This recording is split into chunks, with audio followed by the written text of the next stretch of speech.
Nick Bosa, 1 sack the last 4 games.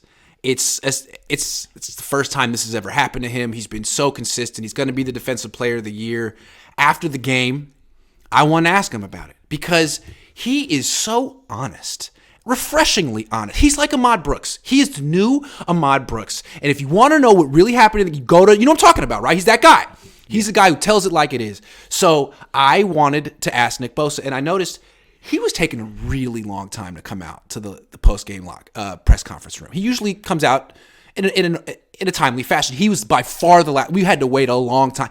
They shut down the locker room. He finally comes out. I'm thinking he doesn't really want to talk about something today. He doesn't really want to talk about something. So no one asks about him not having a sack. I wait about 5 minutes. I finally say, hey, Nick, you set the bar so, try to be nice. You set the bar so high that it's really surprising that you've only had 1 sack in the last 4 games. Are teams doing something differently against you, or how do you explain this? And I thought he'd say, yeah, teams are really focusing on me, or, I'm a little this, or this is going on. Yeah, I'll adjust. He goes, I'm playing really well.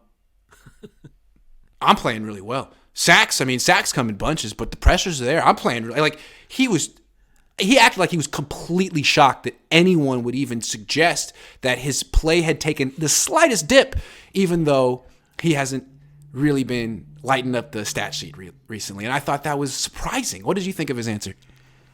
Well, okay, you remember I don't know the guy, but what's interesting is he's honest about everybody else. Right. Like Kyle.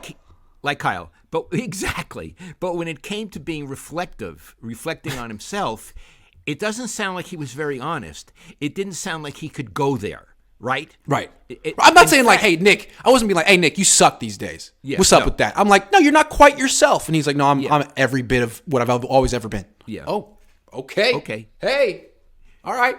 And here's the other thing. You know that a couple months ago he came out and he said he really doesn't like to talk to the media. Mm-hmm.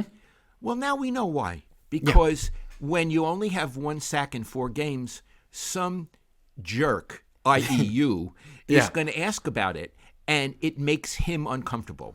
And one of the things we do, because we're not fans, we ask pertinent questions. Another way of saying it is we hold the mirror up to their face. Thank you. They have to look at themselves, and they don't want to. And no. I think you held the mirror up to his face, and he didn't like what he saw. And all he did then was bullshit. Yeah, that's all he did. And I understand why they don't like us. It's not fun to have the mirror held up to your face. You're getting paid enough money to look in the mirror, buddy, and you should have had a better answer than that. Yeah. I was so surprised. It's so easy to be like, I hold myself to a high standard. I'm clearly not playing the way I expect myself to. Sure, teams are giving me a little extra attention, but that's no excuse. I got to adjust, and I will. End of story. That's what you say. That's what you say. Iggy, on the 49ers, who would have given an answer like that? Fred Warner. Absolutely. Every player, everyone on the freaking Niners. Jimmy Ward. Everyone. Talanoa Hufanga. Dre Greenlaw. Everyone. It's so easy. You don't really say much. The fact that Nick didn't do it made me feel like he really doesn't think anything's going on with his play. Like, he's really the kind of guy that can't admit that he ever isn't the best. And that he's always himself. Can't admit it to himself. That he's the kind of guy that he has the platonic quality of he's always the best. And if something happens where he doesn't have a sack that day, well, it doesn't reflect on him at all. It was a fluke. He still played well. I feel that way too, Iggy. I've never gotten the Nobel Prize for Literature, and I can't understand why. I think they should fly me out to Sweden tonight and give me the Nobel Prize. And I'm going to bring Nick Bosa with me, and he'll get the Nobel Prize for football.